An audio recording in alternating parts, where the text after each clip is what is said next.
It is just a huge honor for me today to be podcast interviewing Kartik Antani. He's a top 40 under 40 dentist with expertise in sleep dentistry, TMJ therapy, dental implants, and group practice operations. Having purchased and scaled multiple practices, he brings a rare blend of clinical insight and operational strategy with a focus on reducing inefficiencies, improving profitability, and creating sustainable practice models. He frequently writes and speaks on patient education, leadership, burnout, and the evolving role of AI in dentistry. Drawing from both personal experience and real world implementation, passionate about helping dentists think bigger while maintaining balance and fulfillment, he offers a grounded perspective on building high performance practices without sacrificing well being. Well, Kartik, thanks so much for coming on the show. How are you doing? Thank you for having me. I am doing well. How are you doing? I'm doing great, man. I just had an amazing weekend with my grandkids, and it's always fun to spend the weekend with the grandkids. I got four boys, and then maybe eight grandchildren. How about you? Any children yet? No children yet. Definitely no grandkids yet. No children, no grandchildren. Okay. How about a wife? Do you have a wife? Yeah, I do have a wife. We spent the Oh, weekend in Santa Fe for Valentine's Day. It was beautiful. I love Santa Fe. It's so interesting how Mexican food, like when you go to I remember when I took the boys one time, we were went to oh, I forgot down in Mexico. Oh, I forgot. The one that starts with an A, and there was no Mexican food like they think of Mexican food. I mean, it's so different down there. And when you eat Mexican food in America, Tex-Mex is a thing, and then Arizona Mexican food is a thing. But I think New Mexico, they have a very unique Mexican food, and I still think the best Mexican food I've ever eaten in my life was in Santa Fe. Yep. And the ranchos, the way they put the eggs on the top of the enchiladas and the green Yeah. sauce, and oh my God, that is the best Yeah. eating. So shout out to Chris Spear, my dentist buddy in Santa Fe. So what I don't even know where to start with you, but let's start with buying, scaling, and even downsizing practices, real lessons on growth, inefficiency, and operational pitfalls. I know that, DSO is a big trigger word. So is AI for So probably yeah. 80% of dentists. Yeah, I mean, 80% of dentists, you say DSO, Delta Dental, the American Dental Association, they just get triggered. And Hmm. and it's kind of funny because four out of five practices right now are owner operated. I mean, the DSO market only has 20% of the market. They're not in the rural because Right. they've tried to go rural. They can't keep a doc in the box because these kids come out and they're humans, they're Homo sapiens, and they come out single looking for a mate, and no one wants to look for a mate in Colwich, Kansas, if they could be in Kansas City with a million people. There's just a lot more monkeys to look at in Kansas City than Colwich, Kansas. And so they got this thing, they own it, and there's always been a boogeyman. When I got out of school, it was capitation, it was HMOs, now it's PPOs, it's ADA, it's Delta Dental, it's DSOs, it's everybody. But how are you seeing positivity and growth and fulfillment with all these changes going on? Well, that's a good question. I know there's a lot of boogeymen and it keep changing. The terms keep changing. The factors keep changing. I'm from New Jersey originally. I'm from the area where everybody wants to be. New Jersey, New York, Pennsylvania. Those are nice places to live, but very saturated. That doesn't mean you can't find success there, but New Mexico is a little bit more underserved. And so we had a lot of those challenges that you mentioned. Of course, you've got the capitation plans and the PPOs. Of course, you've got the problem of keeping doctors around. A lot of patients to be served, but not enough people want to be in places such as these. And so those are hurdles we came across. And, what can you do? You can only educate so much about the need for dentistry in these parts. And going from a place and like I went to Rutgers University, grade school, where you have all the resources right where you need them, to a place where maybe you don't have those resources was quite challenging in the beginning. Well, that's interesting.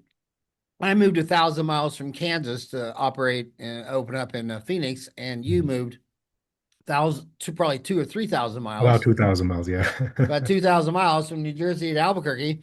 And I always tell people around Phoenix, I'll say like, I remember the last 20 years, I've been saying, go to Maricopa. It's exploding down there. Why are you going up to Scottsdale? They Hmm. say, I don't want a half-hour commute. I'm like, okay, well, your mom and dad moved 13,000 miles to give you a better opportunity, and you Right. you you can't commute 30 minutes to work. I mean, Yeah. come on. Sometimes you just got to move. And Yeah, and of course, there's pros and cons to that. There's limitations to that. There are obviously challenges when it comes to certain communities, but it's not always bad. Albuquerque has a great dental community. Rural, where I first started out in Roswell, New Mexico, that was a little bit more challenging. But we're near in a bigger city like Albuquerque or Santa Fe, you have a great community of other peers you can rely on, and you can still have a ton of patients that need the work that you can provide. You don't feel like a commodity. You feel more like an asset in some places. And I wish more people would realize that and not just poo-poo on certain parts of the country. yeah, my buddy and classmate from UMKC Dental School, Craig Steichen, has been crushing it in Albuquerque for his whole since he graduated in '87, just absolutely crushing it. And it's amazing how like you'll go into a medical dental building and there'll be 12 dentists in there, and there's not one dentist that ever sold a treatment plan at the price of an average new car in his entire 20, 30, 40-year career. But then there's that one dentist in there who does a case like that every week since he's been there for Mhm. 20, 30 years. And the other 19 dentists say there's no money in the area, but Right. they don't ever go over their metacognition of how they think. What are their biases? I mean, every time someone gets anytime one of my boys friends gets a new car, they always have to drive it by the house and show me, and you got to go out there and act all excited and comment on the wheels and all that stuff like that. But the bottom line is they never look at a denture person that if they did it all on four upper lower 25,000 arts $50,000, the lady would just come to life and blossom, and she looks at losing all of her teeth as when she lost her beauty and now she's an old lady. I mean, so metacognition is just everything. It's like before you sit down and you start numbing up a tooth. I mean, does your mind say, what if this diagnosis is wrong? I'm thinking it's a cracked tooth. What would be the next? What would be three other things this could be? And while you're slowly numbing that up, you're thinking, maybe I should recheck the Mhm. periodontally. Maybe I should have cold tested again before but just not thinking fast and getting in a flow state where errors fly out the window, but just thinking about how you think. Like, how do you run an office? How do you become more successful in case presentation and marketing and everything? Is AI changing your world, or is it just beginning to play with it, or how's AI adoption in your mind? So I think I might get a little bit of heat for this, but I feel like a lot of people are promoting themselves as AI experts when they're really not. And I don't know much about AI except from a dentist owner's perspective, that there are certain things that patients don't like, the teams don't like. I know there are some great products out there that are, AI-based receptionists, and some offices have great luck with it. Our patients didn't like it. They prefer to just speak with someone on the phone, you know. And what did really help me was keeping track of my phone calls. So on the back end, if we use AI, or let's just call it sophisticated software, not everything has to be AI these days. Everyone calls Okay. everything AI these days. But some kind of sophisticated software that is more intelligent than what was out there about a year or two ago. And we were able to get some success with using it to track our phone calls, for example, better than some of the VoIP systems out there because we were able to add on a second layer of checks and balances. I know there's a lot of AI and other software being used for insurance verification. That helped us a little bit, but in my office, I feel like the team still doesn't fully trust it. They still want to verify the insurance themselves. But when it comes to small back end things like that, which make your day a little bit easier, it's great. Using ChatGPT or something to make up consent forms, make up a marketing plan, and not have to bother your marketing company about every single question. That frees up time. I think it's a great adjunctive tool to reduce, the load that's a worker has to do, but not completely replace them. And as a result, if used responsibly and within realistic expectations, and keeping away from everyone that's trying to sell you the newest thing that doesn't really work, might be a good strategy to implement some of these tools slowly with an abundance of caution and with fact checking to make sure they're actually helping you and your team, not just a finite measure of success for a little bit and then it goes away. Well, I think the funniest thing about the insurance claims is all these AI people are talking about how it's going to speed up the claims, speed up the claims. Mhm. The insurance company intentionally does not want that to happen. Of course not. The guy paying the claims, that's Yeah, what they do. They yeah, collect premiums real good and they slow down the claims and they sit on the float. And right, it'd be like I'm going to make an AI deal so that I can walk in a lion cage and he's not going to try to eat me. right. Yeah. how does that have work? And the other thing that I see on the AI compression is that if it's really, really, and I'm not an expert in AI, but I do have a dozen software engineers that work for me for the last 2.5 years. So I feel like I'm a junior in dental school because I hired him September 2023, and this is 2026. So I'm in my third year. And I just, before this, just had our Monday morning meeting with, we had the pre-week Monday morning, and then we have the wrap down on Thursday and let them work from home Friday. But I see the compression as anything really like math, accounting, Mhm. financing, numbers, programming. I mean, you would not believe how much programming is now being done by Kiro and Opus 4.6, Mhm. but the opposite of that yin yang is the emotional communication with another human. I Right. would think that would be the last thing AI figured out. I mean, people get triggered if they call an operator and they have an accent from another country. I mean Mhm. that triggers them. And now you want them talking to a robot, Right. and to be able to pick up the all the nuances. I mean, good Lord. I mean, and also, I lived in Kansas. I went to school in Nebraska at Creighton. I went to dental school in Missouri. I live out here in Arizona. The dialects just between those four states are huge. I wouldn't even think I could be really a sharp communicator in New York or New Jersey or Atlanta or let alone another country. So yeah, I just think yeah, I don't think AI is going to replace the answering the phone, and I No. know the insurance companies aren't going to say, "Oh wow, we're going to start paying a lot more claims a lot faster. What's next? A fee raise?" I mean, they're just not going to play. So it's a competitor. It's a lion and a lamb. They're not going to get along. They're competitors. They're natural competitors. Right. Um, There are some good, if you think of it in case of good examples, right? Not something flash in the pan.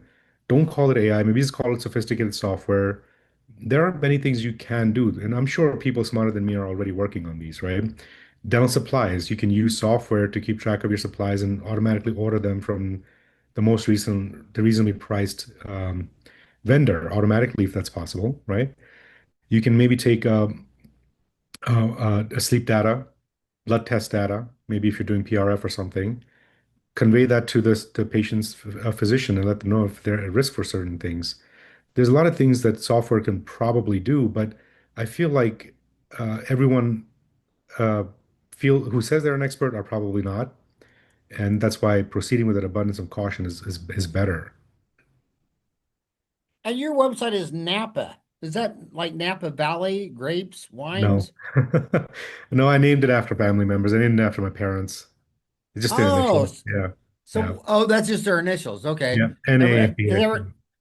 Yeah, I always think of Napa Valley Wines, which is We get that a lot. um We get that from yeah. vendors. Vendors call us Napa Valley Dental. I keep telling them that, I'm paying your invoice. You probably should have that correct on there.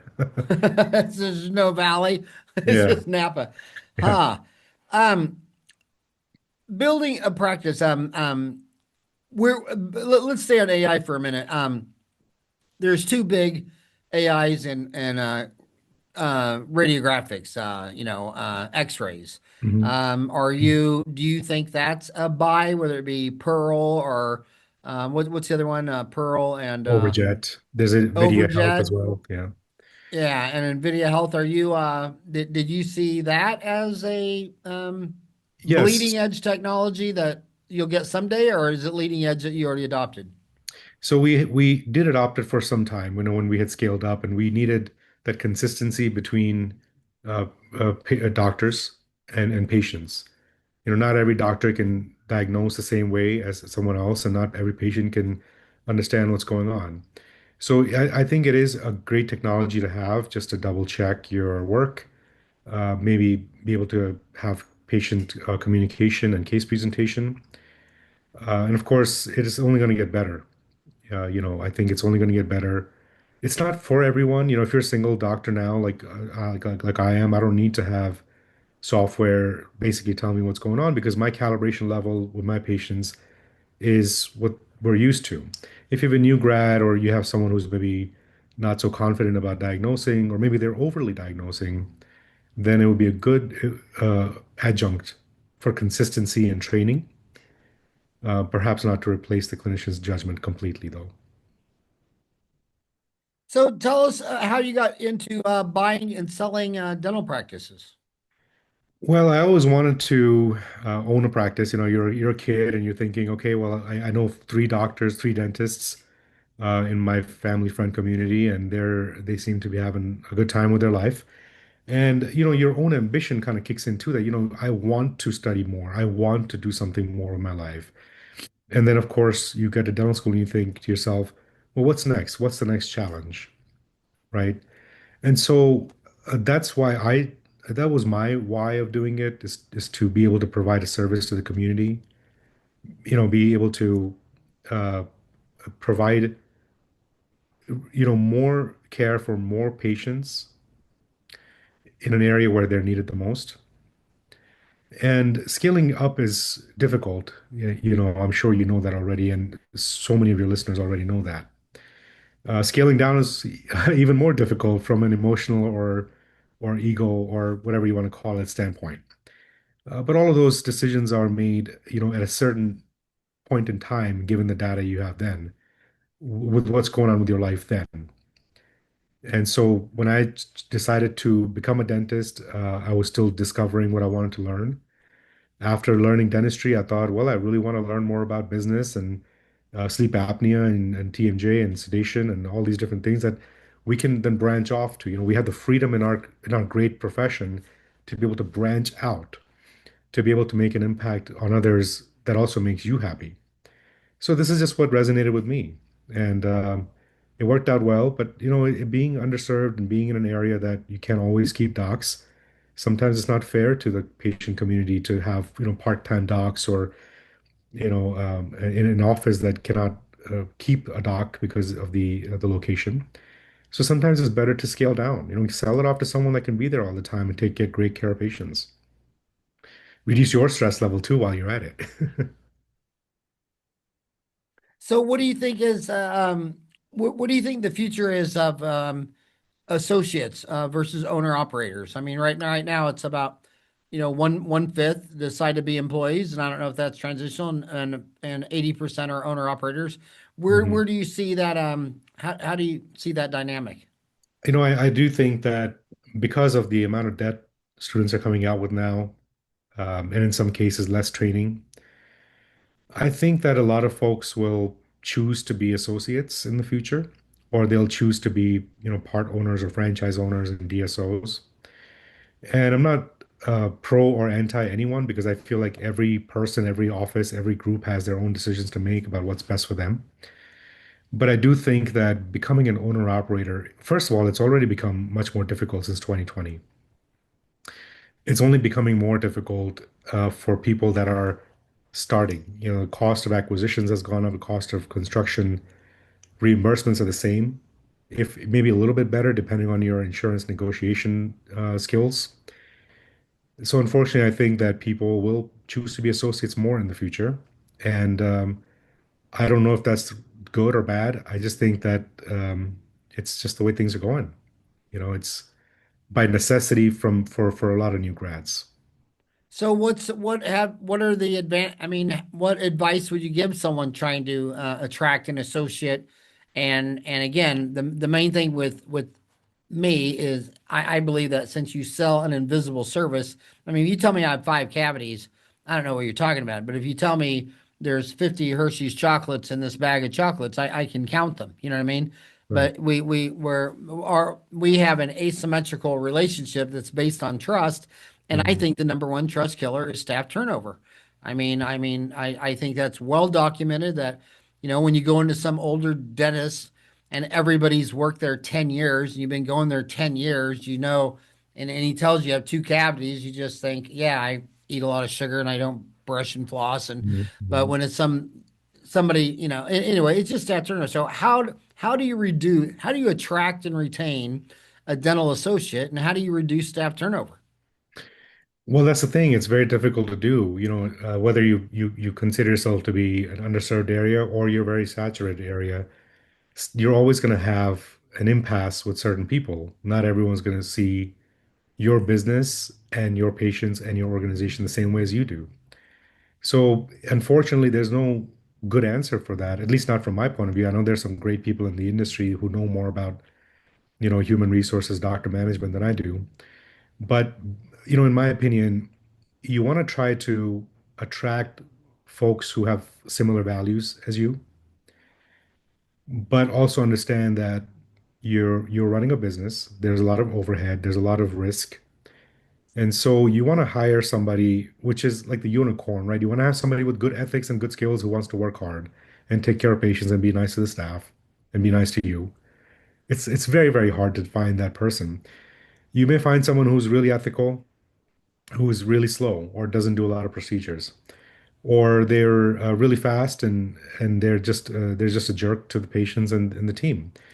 Unfortunately, you as the owner are responsible for everything. When things go great, you feel happy, you feel like you've accomplished something, but when things don't go right, which is most of the time, you don't feel so great about it. And so my opinion is to try to find the best people for the job um, in as many of those categories as possible. You're not going to find that unicorn. Someone else probably has already, or they're starting their own practice. So just try to do the best you can and coach as best as you can. And if things are not working out, then it's best to separate. And I do agree that, patients feel that turnover. They don't like that turnover. It's difficult to build that rapport with the patient, that trust with the patient. So going back to your question about owner associates versus DSOs, et cetera, I do think that folks who are going to stick around in office longer, whether they're a part owner or full owner, will continue to have those loyal patients. And that might be a good thing because now you've got patients who are, as they've gone from office to office to office, they finally find somebody that they're good with, they stick around. And that might be good for the profession in terms of building credibility and keeping that credibility, keeping that doctor-patient relationship.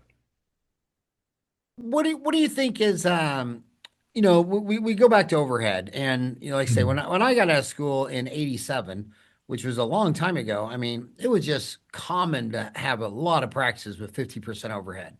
And Mhm. then I watched as with insurance adoption and PPOs took over, after about 20 years, it seemed to go from about 50% overhead to about 65% overhead, about two-thirds. Mhm. And then COVID came along, and all these other things come along, and they say during COVID they think 20% of hygienists said I'm done with all the aerosol and all that stuff. But now it's just not uncommon to see a lot of dentists with 80% overhead. Right. 80%. I mean, and it's always two killers. It's always labor and supplies. And labor, it just seems like every dental consultant that I've been friends with for 10, 20, 30 years, they tell me they just go in the office, and it's like the doctor's always sitting in the private office while an assistant's spending a half hour making a temporary on a crown. They can't get him to do a cleaning. They can't get, if the assistant seats the patient, takes the x-rays, come gets him to do the probing and exam, and then says, can you scale? And then when you're done, I'll polish and fluoride and write up and clean. A lot of them just think that, I mean, they'll just say that they're just lazy. That some Mhm. dentists go in there and they work. And they also told me things like a dentist who has a 6 hour shift will just go in there and just bust for 6 hours. But you schedule him a 9 hour day, and it's like, are you gonna sprint a 100 yard dash, or are we running a marathon? I mean, Right. you don't start a marathon in a 3 point sprinting stance. You start a marathon just walking, looking around, taking in the music and all that kind of stuff. Yeah. So what do you think is the biggest inefficiency you see when dentists try to scale a practice?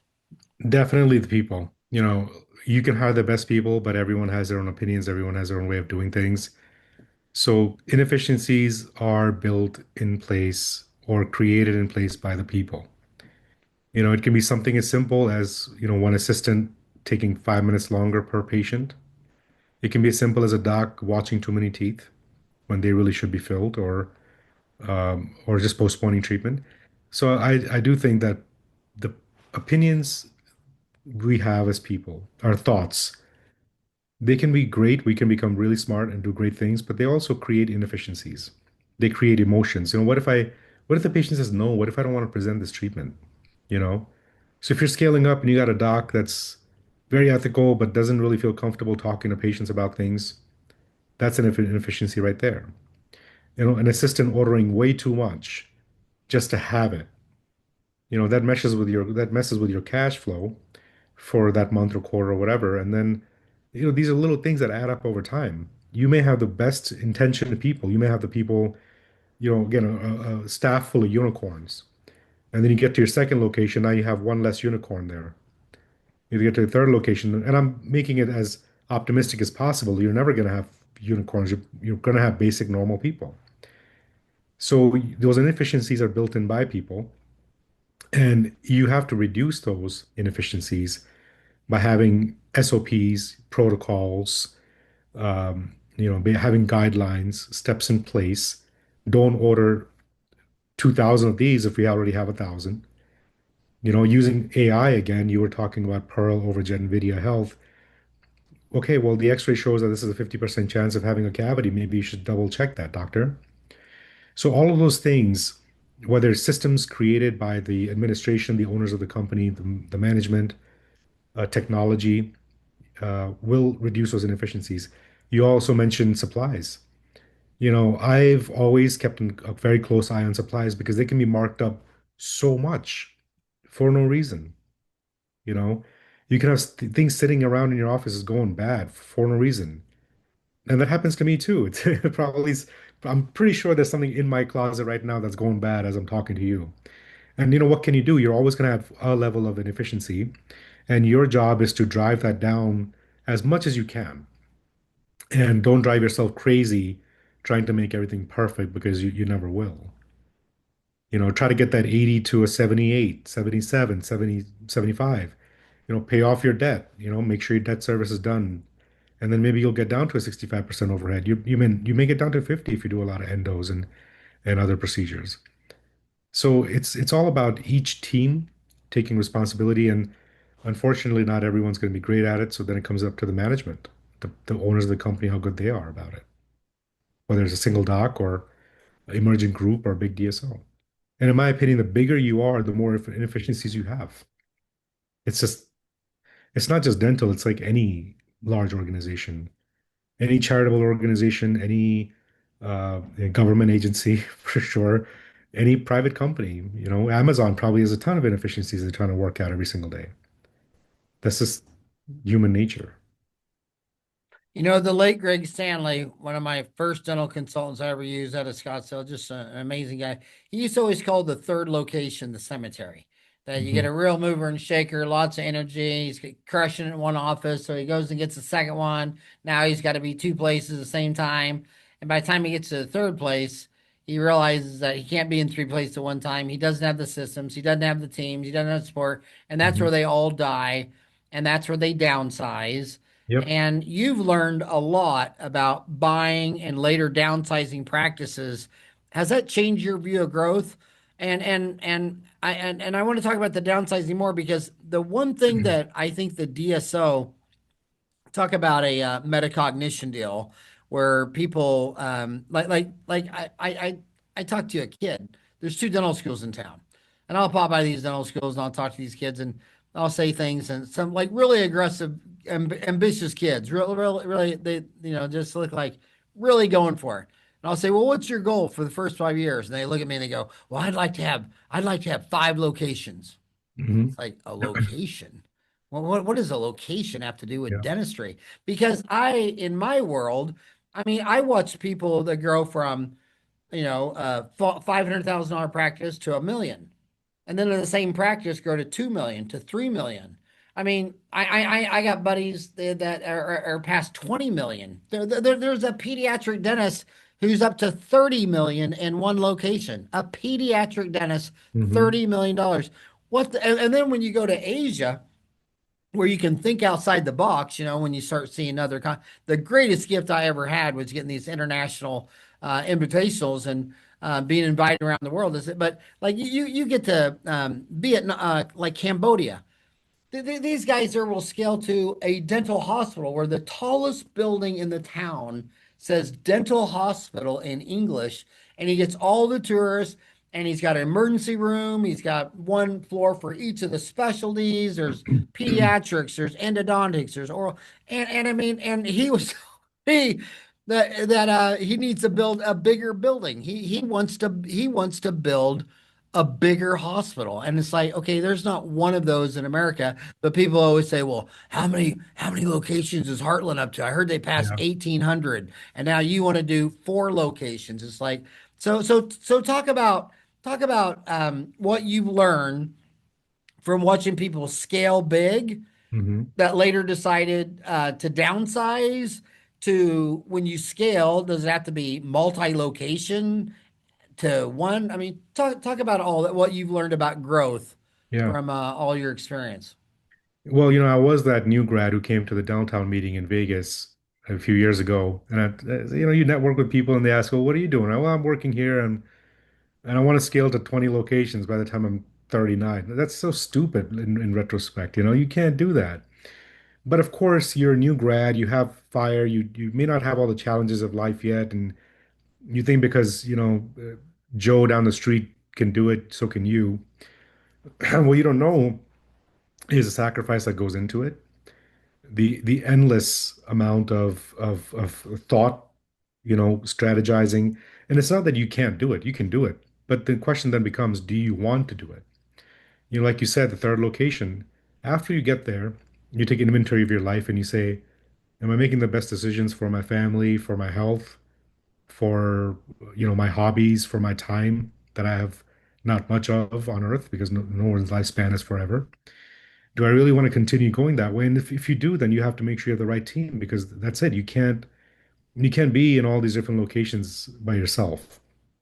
And I think work ethic has to do a lot with it. It's not just your work ethic, it's also your team's work ethic, it's your business partner's work ethic. You were mentioning Asia. In Asia, the work ethic is crazy. It's and the level of advancement there in the last few years is it's so amazing. And in other parts of the world too, is because they didn't have that and they wanted it and then they wanted to make it better. You know, the work ethic in some parts of the world is not great. And that does not just impede those people from not doing better, but also impedes you from not doing better if that's what you're surrounded by yourself with. And in some areas, you may not be able to have the best talent. It takes time, it takes years of trial and error to find the right people and scale up. At the same time, making sure you're not over leveraged and leading your vision with just blind ambition or an ego. Look at the math sometimes and see if it makes sense to scale up or down. From most people that I've spoken to that have scaled down to a capacity, it may not be that they've scaled down locations. It may just be that they've scaled down the amount of work they do by replacing their some of their tasks with someone else and paying them for it. Most people are happier because once you reach a certain level of ambition and fulfillment, and after that, are you going to be that much happier by adding on one more location or two more locations? That's the issue. And I also know a lot of DSOs and group practices that are kind of just duct taped together and just like waiting for things to fall apart before well, hopefully someone else buys it before it falls apart. So is that the kind of legacy you want to leave behind, or is that the kind of operation you want to run and then deal with the stress of that every day? So I think those are all important questions that any listener or viewer or person thinking about what to do with their career, maybe that brand new, graduate or a couple of years out of school, looking at their student debt, thinking, okay, I owe $800,000. My only way to success is to buy a bunch of practices. It may not work out as you think. I think you start with the basics, hone your craft, learn the right skills, figure out what you like to do, what you don't like to do, and then scale up from there if that's what you want to do. So much of the global economy it just has massive brakes on because of government induced friction, Mhm. incompetent government. I mean, it's just incompetent government. Like look at the wine industry in America.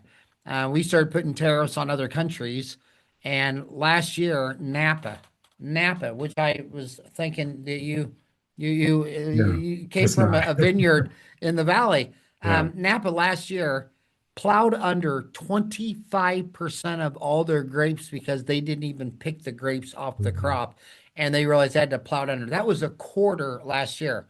This is 2026. They're on schedule to plow under another quarter Mhm. of all. I mean, so we'll lost half of Napa vineyards. When I go to these, like when I get off a cruise ship and you go in the Caribbean, I mean, there could be this beautiful house right there on the beach, and you think, oh my God, I'm going to buy me a house in Jamaica. Then you find out there's all these laws you can't because you're a foreigner and this and that. And then to go through the whole rigmarole, it'd be like a year of legal fees. And it's like the Mhm. government doesn't understand the velocity of money is 10 times more important than the transaction. It's like if I give you a dollar, great. Mhm. Well, is that your only sell for the year and you send out a dollar? Or you immediately take that dollar and go to the store and buy a gallon of gasoline or a gallon of milk or a dental filling. And so it's just, but the one thing I've culturally seen macro countries, and I see it individually within the countries, is like when I would go lecture in these countries, I told them I don't want to stay in a hotel. I didn't travel 15 hours to New Delhi to stay at a Holiday Inn or a Marriott. I mean, I want to go into an Indian household. I want to see how you guys talk to your kids, what you eat for breakfast. I want to look in your refrigerator. My boys used to love it. I remember one time they woke me up in Poland. Said, "Oh, Dad, come here. You got to look in his refrigerator. There's nothing in there that's in our refrigerator. There's all these sausages and meats Mhm. and tomatoes and all this stuff like that. But I've seen it. You go to some countries, in every family dinner, every conversation, they talk business. I don't care if it's Vietnam, Cambodia, it could be Lebanon, it could be Iran. And then you go to other countries and it's only soccer, soccer, soccer, soccer, soccer. Mhm. And it's like they leave the dental office, they come home, and to ever have, I mean, I think one of the most fun things I've ever done, I've lectured to dentists who their country had a team in the World Cup while I was lecturing there. I mean, you don't, I mean, American fans look so lame. I mean, American sports fans, and until you've seen a soccer game in Africa or Europe, Mhm. our sports fans, they might as well just be sound asleep, they should just, everybody should just have a pacifier. Oh my God. In France, they're losing their mind out into the streets. Oh my God. I was in this one bar, I think it was in Tanzania, and then another time in South Africa. I mean, just going crazy. But if you really like free enterprise, you really love it. And some people, like during the Super Bowl, they didn't even know who was in the Super Bowl. They didn't know the Super Bowl was playing. You see it with the World Series. You say, you watching the World Series? No. Is it on? What teams are on? And then you can say, well, just tell me, name two teams that you think might be in the World Series. And all they can name is the Arizona Diamondbacks. They can't name another team. So you're just into it or you're not. And there's Mhm. nothing right or wrong with that. But I think that business, like if your mom stayed home and made cookies and your dad worked on an assembly line, they didn't talk business at dinner. But if your mom owned her own restaurant and your dad owned his own machine shop or a farm, like on a farmer, every farmer, every kid I knew that grew up on a farm that became a dentist wants to own their own practice because they live that. It's the culture. So Mhm. there's a huge culture of just like man, where is your mind at? Are you really into all the revenue, expenses, personnel, Mhm. HR? Because if you're going to get good at that, it's full on. I mean, I Hmm. don't know. I mean, you just don't say it's 5 o'clock. I'm not going to think about my business till 8 o'clock tomorrow morning till I walk in. Yeah. And if that's your mindset, you should really be an associate and you should have no one make you feel bad. I got plenty of friends out here in Phoenix that have worked for Pacific Dental Services for 20 years and they love it. They love it. They can Hmm. just walk in and then walk out at the end of the day and go home and be the best mom or whatever the heck's going on.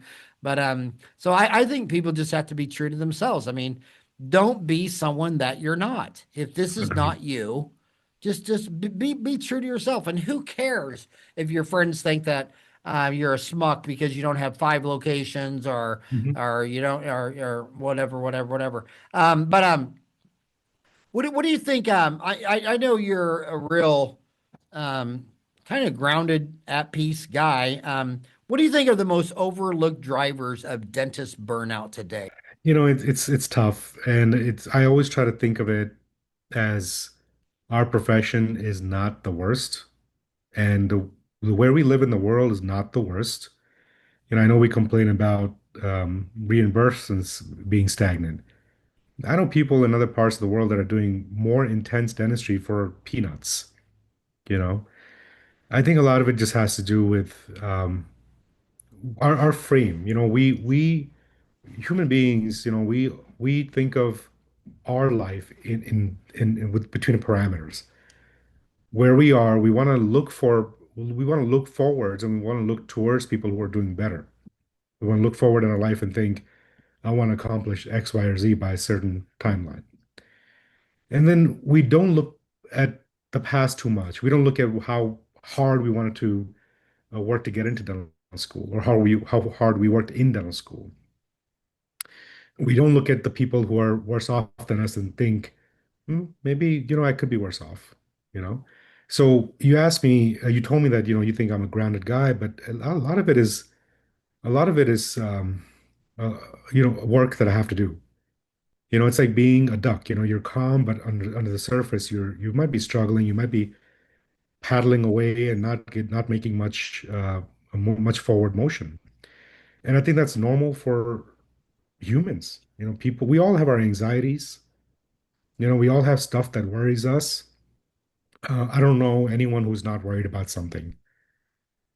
I think because I'm not an expert in every single profession, every single person ever, I can just speak to our profession. We make a lot of micro decisions all day long. If you're a practice owner, you're responsible for every single person's actions, how the patient perceived something that wasn't even a slight, you know. You're well known for being always on time.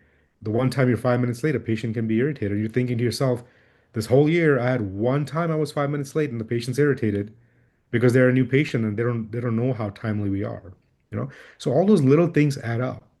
Throughout the day, from the moment you wake up to the moment you hopefully fall asleep, you're worried about something, whether it's your family, whether it's finances, whether it's the news, whether it's your sleep apnea. Are you going to be able to breathe tonight? Are you going to be able to sleep well tonight? Are you going to be ready for the next day if you have a bunch of challenging situations, challenging cases? And then you get to work, and you may have somebody who's got the full ability to make that decision. You may have a staff member who can completely take something off your plate, but they just don't. Whether they doubt themselves or whether they just don't want to do it. So at the end of the day, your burnout is mostly because of other people, you know, and that's unfair. And that's unfair to everyone that's going through it, not just dentists. Other people's behavior, other people's decisions affect you and your life. And then, of course, as a dentist, you have to worry about the clinical abilities. You have to worry about did I make the right business decision? What if something breaks tomorrow, but also payroll is going out tomorrow? All those little things add up over time, and they can create a very bad mental health situation for a lot of people. Again, not just dentists. One of my favorite shows right now is called The Pit. I don't know if you've watched it, but they deal with some real stressful stuff in the ERs. Life-changing decisions can be made within seconds. We don't have to deal with that, but because our perspective is what we know, it adds up over time. And it's pretty sad, unfortunate, and unfortunate that that happens. That's why when someone tells me that they're happy being an associate, that's great. Good for you. One of the happiest dentists I know works in a correctional facility, only extractions all day long. That's it. Loves it. Goes home at 4 o'clock, goes in at 10 a.m. Yeah, 4 or 5 patients a day, makes a decent living, an average dental paycheck. I know plenty of dental owners who are taking on all that risk and stress and making less than as an associate. And I also know a lot of people just killing it, whether it's one location or 30. It's just so subjective. Your mental health has a lot to do with it. Eventually, you have to take inventory and stock and say, what's best for me? What's best for my family? But you're right. Unfortunately, a lot of people do find that the only option is to, quit, which is sad. It's very sad. Yeah, I definitely think the main standout I've seen between dentists stressed out of their mind and dentists that are really happy is that they're the HR of their team. I mean, Mhm. I know so many solo dentists that just got four amazing staff in their office and they just carry the day. And then Mhm. I see other dentists that the sky is falling and I just see toxic, self-entitled employees that, want to raise every time the earth goes around the sun. And Mhm. I think whether it's the NFL, I mean, look at the five NFL teams that fired the quarterback of the Seahawks. And then, I mean, the Minnesota Vikings really had to be the biggest standout of stupidity. I mean, the guy won 14 games in the season. And they just thought, well, he's good, but he's not good enough to carry us over the edge. It's like, really? You don't think it could have been any other issue, like the coach, like the line, like the Mhm. receivers, like the really? It just all on this one guy who won you 14. You know what I Yeah. mean? People just, I mean, I say, I start listening to Dennis, and I mean, I can't even listen anymore. And then finally, I just stop and I say, hey, tell me, what does she have to do to get fired? Like, if she walked in there and like pulled out a 48 caliber or 30 or 22 and shot you in the kneecap, would that be enough? Or would she need to like back her car through your garage door and like Yeah. light your truck on fire? I mean, because apparently there's nothing this person can do to get fired. I mean, Mhm. how low is your self-esteem that you just keep taking this out? But I want to ask you a completely different question. Sure. My mom's brother, Mark, he owned a IGA grocery store franchise in Oklahoma, Edmond, Oklahoma. And he used to tell me when I was a little kid, he used to get on me saying, you can't have any empty shelves. You can't sell a product if it's not sitting on the shelves. You don't want to have stuff in the back room that could be, we got empty space. He'd always say, fill up the shelves, fill up the shelves. And you'd be running back there and you'd be opening boxes of stuff. And he didn't care if his paper towels clean. It didn't care what. And then you go up and you go to Panky, and LD Panky used to always say, well, you can't sell a product if it's not sitting on the shelf. And so I noticed your website and you talk a lot about sleep apnea and TMJ, and Mhm. that's a thing. Learning how to place implants is a thing. Learning how to do molar endo is a thing. Learning how to do orthodontics and Invisalign. Mhm. How did you go about picking a product that sits on the shelf? Because if you're gonna you can't master 12 dental specialties. If you think you're going Right. to master all 12 dental specialties, I got some serious wake up call to you. You Mhm. cannot master 12 dental specialties. So how did you pick your thing? I just I over time, I stuck to what I liked doing the best and what I was good at. So I remember, I think it was perhaps on one of your older podcasts, or maybe even I think I have a copy of your VHS tape from back in the day. You, at some point in your career, you said, "Hey, endo, it's make a hole, fill a hole. It's not that hard, right?" And for a lot of people, it is hard. I mean, I don't love endo, so I don't do much of it because I feel like someone else can do a better job at it, make the patient more comfortable, get a better outcome. So over time, especially after I got away from being an associate, where I was more or less being told what to do, when I had the freedom to make that decision of what I wanted to do, what I was better at, what fulfilled my ambition, what made me feel good about helping the patient.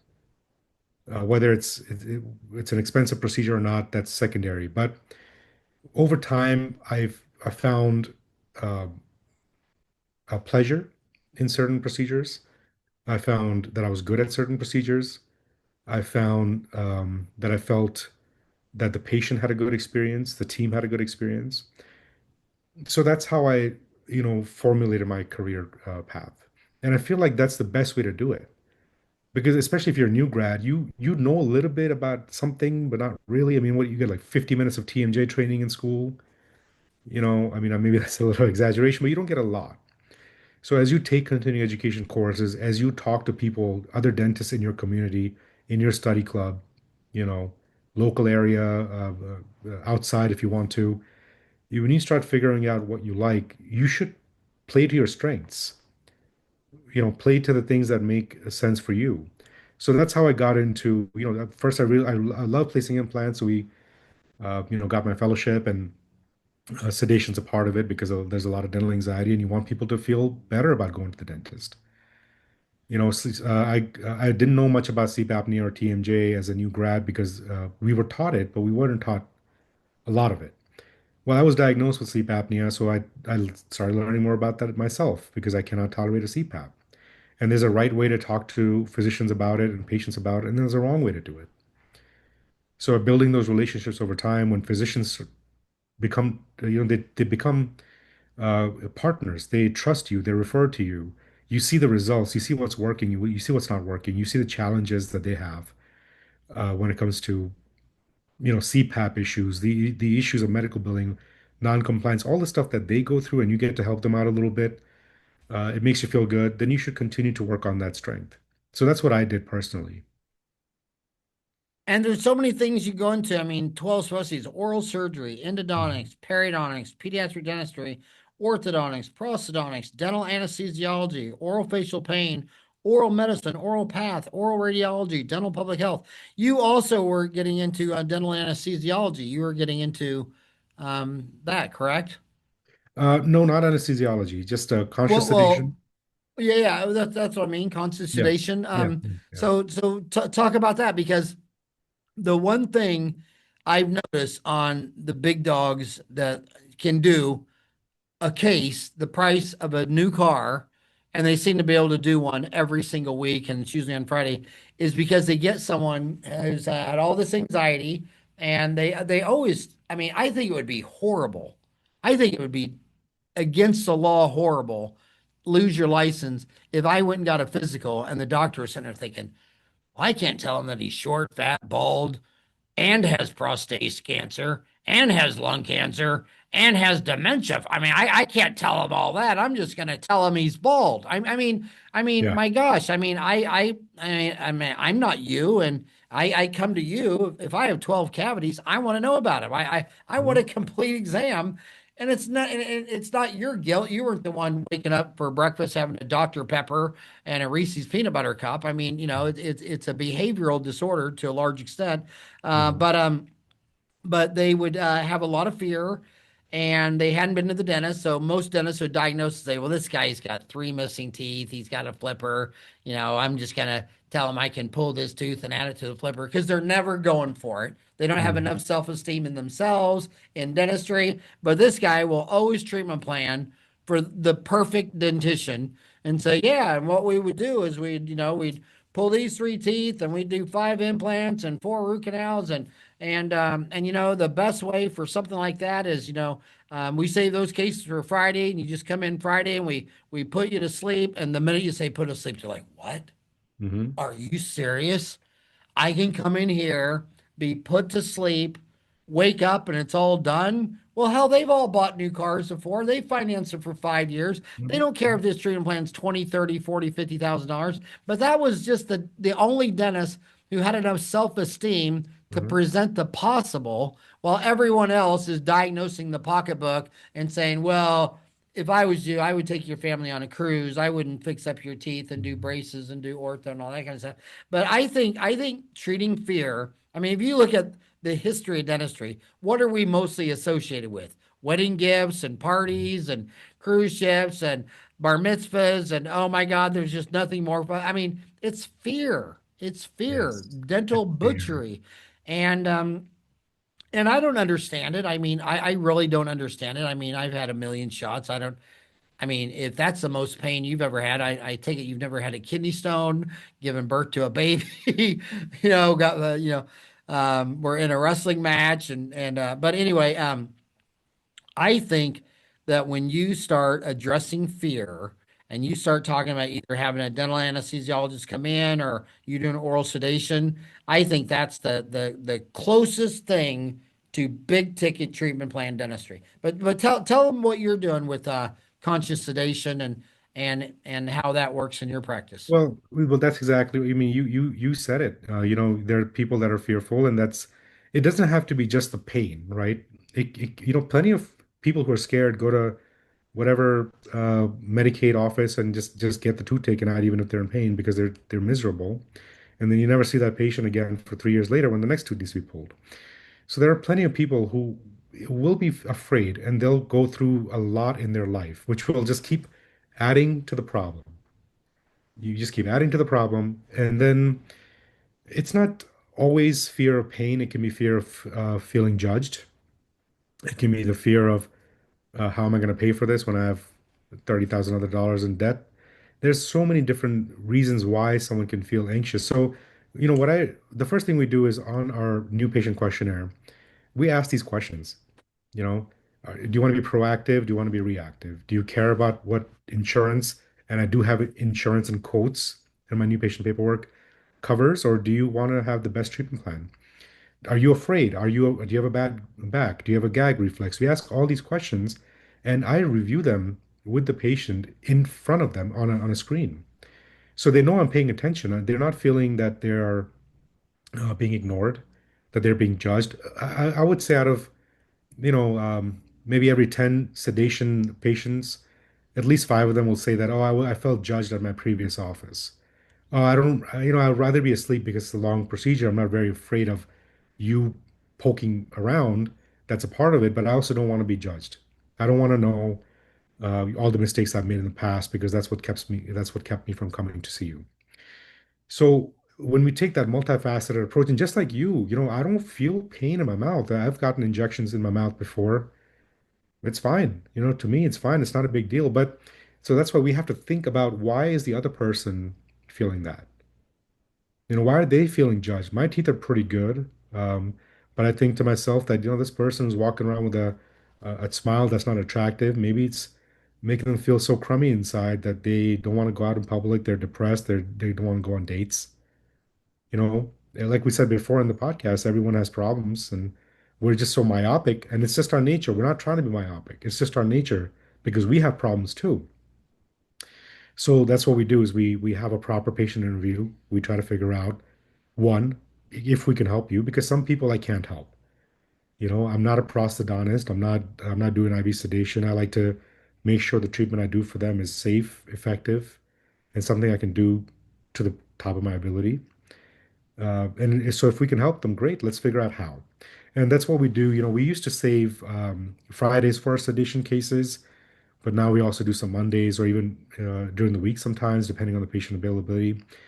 But that's exactly it. You take those pictures with the intro camera, you put them up on the screen next to their questionnaire, and you ask them like, this is what's going on.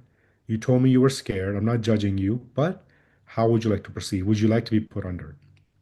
And surprisingly, a few people will say, "Look, I was just very nervous of meeting you and what you were going to say. Let's just try with numbing or maybe some nitrous." Because sometimes they just want to know that you care. And I know it sounds cheesy, but it's true. Sometimes they just want to be heard. We have a 90-minute new patient appointment with hygiene. And if we need to spend 20 minutes just chit-chatting, fine. If I'm in the middle of a surgery or another sedation case, and they need to come back in for a consultation, I'll bring them in for a consultation. I let them know that there's a lot going on. I know you're very nervous. It's not fair for you that I try to squeeze you into what your insurance is paying me for. Let's just have another consultation. Come in, no charge. I'll have more notes for you. And I think that helps a lot with building cases. I think that helps a lot with patient trust and just making people feel better about what's going on. If you're a dentist listening to this and you're just overwhelmed, and call it burnout, call it stress, call it whatever. But if you're just if you're not a happy camper, you're like that duck. And by the way, you mentioned the ducks that they seem like they're they could be okay, but you don't know what's going on the surface. Mhm. Let me tell you something growing up. You know how many times I've seen the guard dog at the farm sound asleep on the porch while the ducks are losing their mind? If I had to pick between a guard dog and a duck, I've seen it a dozen times.